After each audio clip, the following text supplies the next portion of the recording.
So we're here at what is this, day 2 or day 3 in Pensacola. So we came here on Sunday, we had yesterday, and now it is Tuesday. It is April 5th, or no, it's April 6th today.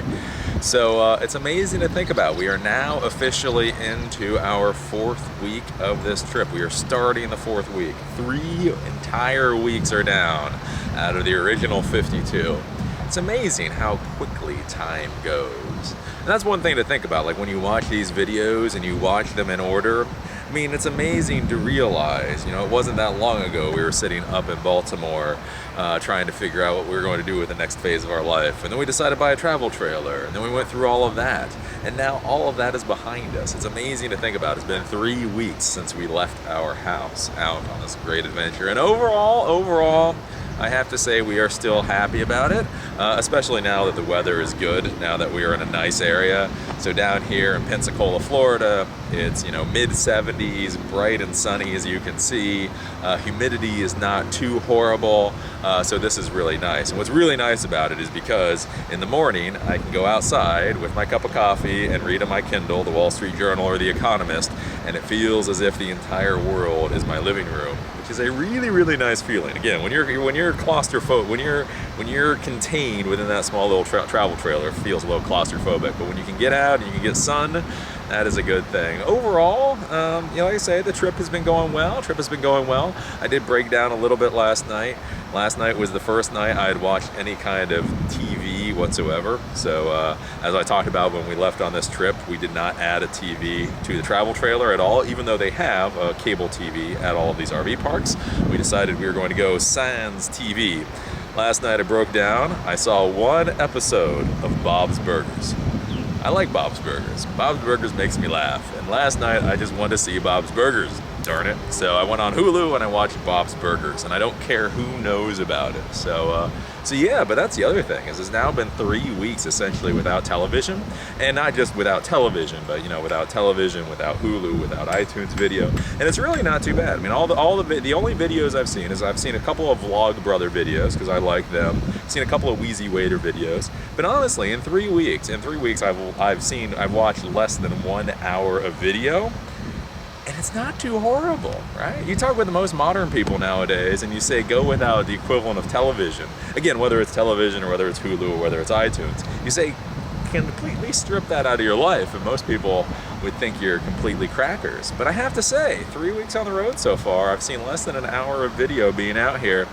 It's not so bad, So we're down here in Pensacola, and Pensacola so far is turning out to be really nice. So we are on, I think it's called Perdido Key. So in Florida, whenever you talk about keys, keys are essentially islands. So when you say key, substitute that for island. And so we're down here on Perdido Key. That is a little bit south of Pensacola. So Pensacola is like right there, and we're on the key. Now, one of the cool things over down here in Perdido Key, which I'm surprised about, this is a very nice area, but it's not built up really at all. There are some high-rise condos, and there are a couple of restaurants, and there's obviously this RV park that we're at. But for this whole key, it is really not built up. So there's a national park on one side of it, and there's a state park in the middle. But even in the place where it is privately owned, what's curious is you see a lot of for sale signs. You see a crap ton of for sale signs on empty property. But the nice part is it's all still empty property for whatever reason. So this place will all probably go to hell within the next decade, from what I can tell. But at least right now, in April of 2015, this is a really undeveloped area. And so it's pretty cool because you can come here, you can go to the beach, you can get sun, you can get all that.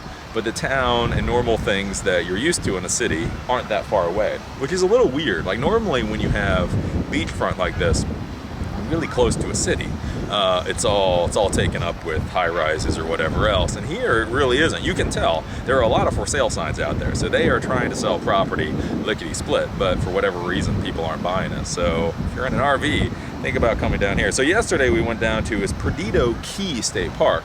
And Perdido Key State Park is a pretty nice state park. It's basically, you know, the same kind of, you know, beach state park that we've been going to.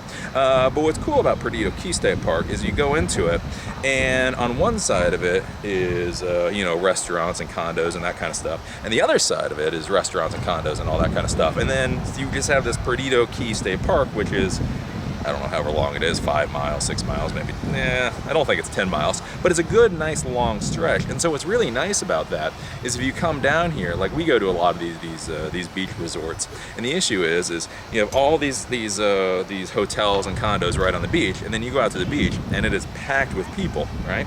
The nice part here is you go out of your condo or whatever, and then you can walk down the beach into the state park, and the state park beach is just this huge swath of land with no condos, no development on it, so you can go out down there and you can kind of get away from it all. So yesterday we were walking down the beach and it was really nice. I mean, once you get away from the main entrance, there's very few people, not even that far down. You simply take a 4-minute, not even a 5-minute walk, you take a 4-minute walk down and you're basically down and you're walking in the nice white sandy beaches, beautiful, beautiful water, and you're not dealing with anybody else. So that is a good thing. So that's basically what we're doing here.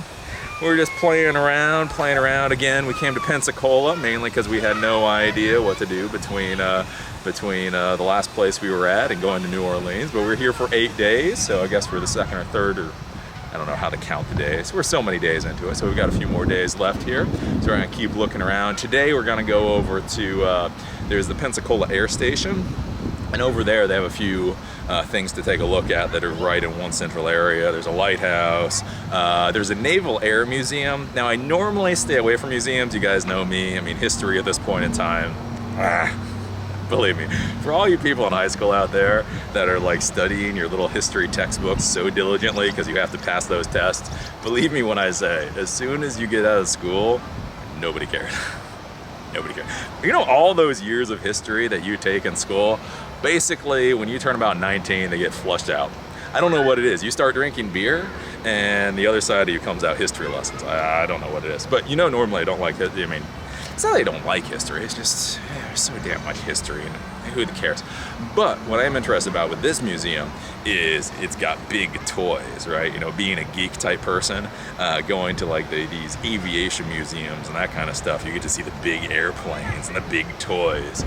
So it's not so much about the history of how the big toys were used. You just kind of get to fawn over the big toys. So we're gonna go over there, see the Naval Aviation Museum, and then the lighthouse and some Ford and all that. That should be a relatively good day. So all in all, having good down here in Pensacola. And Pensacola is nice. I'm gonna say Pensacola is really, I've never been down to the Gulf Coast, to be honest with you, but it's a nice place down here. If you've been to other parts of Florida, you haven't been down to the Gulf Coast, think about the Gulf Coast, because as far as I understand it, the Gulf Coast is a lot less expensive than other parts of Florida that are already built up, and it's just nice down here. I mean, again, nice sandy beaches. It's very beautiful.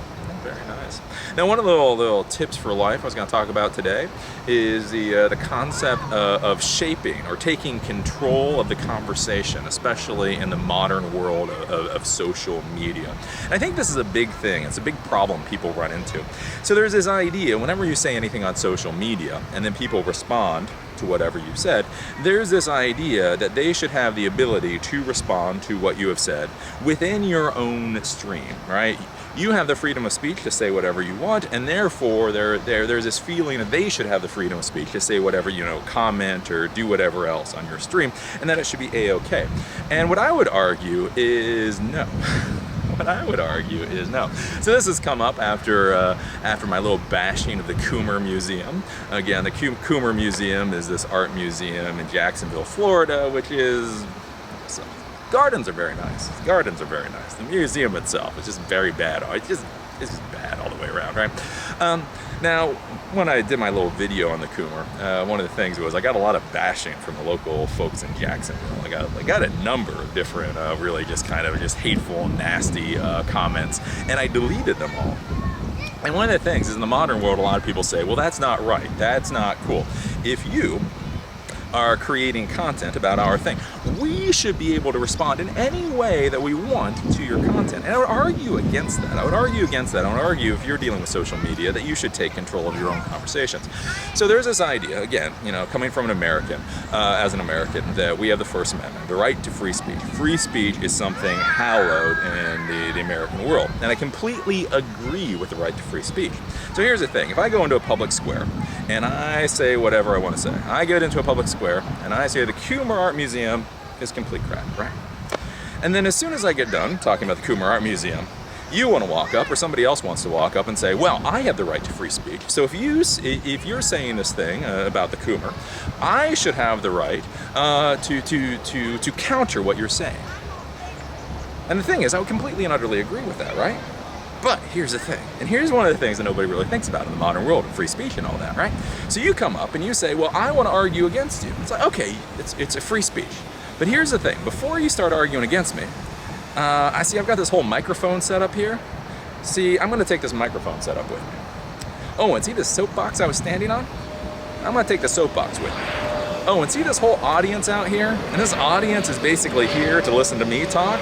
Not listen to you talk, listen to me talk. I'm gonna tell all them, we're gonna go have a beer somewhere else. And then the courtyard is yours, right? You have the freedom of speech to say whatever the hell you want. But I don't have to provide you with the resources to amplify your voice. And so that's something to think about in the social media world, is you see this a lot where, if people make criticisms or people say something that other people don't like it, where, you get the trolls and the haters and lambasting and all that kind of stuff on the comment feed and all that. And one thing that nobody ever thinks about is that they can simply delete or block these people. Why do you want these people in the comment stream? Now again, if it's honest criticism, I have no problem with honest criticism. If it is my normal viewers, if it's my normal followers, the people that actually support me, it's not about the Coomer, it's about fail normal. I have no problem leaving those comments up. But when they're simply derogatory and attack comments simply about one single piece, the thing is, you have the ability to delete those comments. You have the ability to ban those people. And one of the things that I see a lot of people get really down about, they get really depressed, and so that they don't create content, they don't put themselves on social media, is they'll get lambasted on these different platforms, and then they won't do the simple thing of simply deleting the comments and banning people, right? If you're nasty to me, I'll ban you. If you make a really stupid comment, I'll delete the comment, right? Because it keeps it all nice, it keeps it all clean, it keeps it all organized. This is my platform, this is my soapbox, this is my microphone, this is my presentation.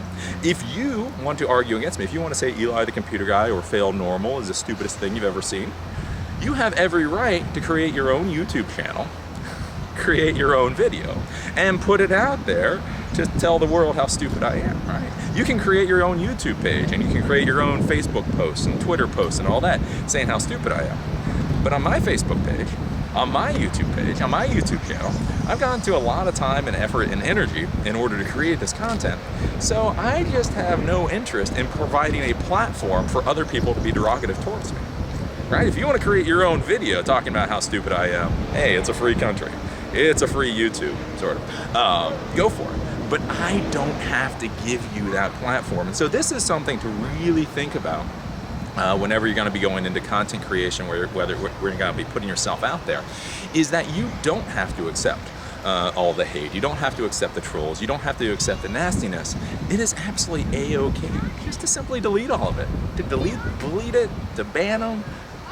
Be done with it. Because I see so many people, they get oppressed by this. They see so many people being negative, they get worried, what if people will say bad things about me? And they're worried about that negative effect. And so if you just delete it, right? You have the power to delete. You have the power to ban. So let's delete them, ban them, get rid of them, and keep going. A fish jumped out there. Another fish jumped out there. So that is something to think about, because remember, there was something we learned about back when I got my criminal justice degree. It's called association theory. And so the association theory essentially states that you behaviorally will start to mimic the people that you are around. So the idea is, if you are, especially in criminal justice, so if you have kids and the kids are around a preppy environment, then they'll be preppy. They'll learn lacrosse and they'll wear clothes that if anybody else wore them, they would think they were gay. You know, all this pastel clothes, all that kind of stuff. If you are in a thuggy environment, then you're going to learn how to do gang signs, and you're going to go buy guns, and you're going to do this and that. If you're in a hippie environment, you're going to smoke marijuana. You know, there's this whole idea, the people that you associate with are the people that you start to mimic.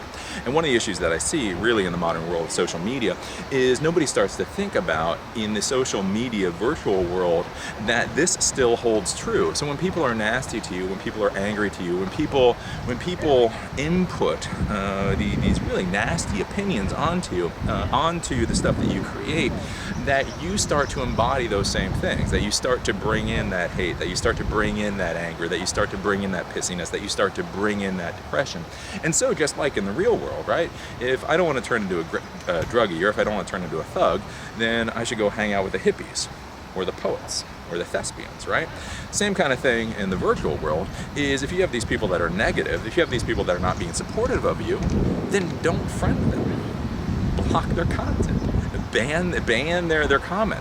Why allow them into your environment? Why are you going to take the time and energy to create a platform so that people will be nasty to you? Right?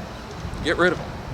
Find the people that are supportive of you, keep the people that are supportive of you, and go on from there. Because the more confident you feel, the more supported you feel, the more likely you are to be successful. You go out in the world, and if you feel that the people that you know support what you're doing, that they think that you're intelligent, blah, blah, blah, then you are more likely to succeed. If all you see is you look at the whatever, and all you see is negative input, then you're more likely, I'm not going to be successful. I suck. Everybody thinks I suck.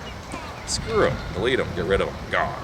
Control the conversation. I tell you guys, like, it's all these weird little psychological things that allow you to be successful in life. And one of the things being successful in life is controlling the conversation. The more you can control the conversation, the more that influences your own view of yourself. Again, I want to make clear though, do not ignore honest critique. Do not ignore honest criticism. If people have honest, real critiques or criticism, make sure you listen to that. Don't necessarily go by it. Don't necessarily change what you're doing because of it, but do listen to it and think, do these people have a point, right? You know, when you're listening to people, listen to them and you're like, you know, I don't really like what the guy's saying, but there is a point there, right? There's a difference between criticism and just nastiness, so that's another thing to keep in mind. But yeah, that's a little thing for today. Hope that helps you guys out, going out there and doing cool things. Because again, a lot of going out there and doing whatever it is you want to do in life is simply your viewpoint. And the more people that you get supporting you, and the fewer people you get being negative to you, the better. So if you see that negative stuff, just get rid of it. Just delete it. Gone. Right? That's all there is for today. So we went over and we saw Perdido Key State Park. Again, like I say, a very nice little state park down here. Overall, again, as I say, Pensacola seems great. It's just warm. It's nice. It's sunny. There's a lot of natural areas here, and it is not built up to hell and back. So that seems like a cool thing. So with that, see you guys tomorrow.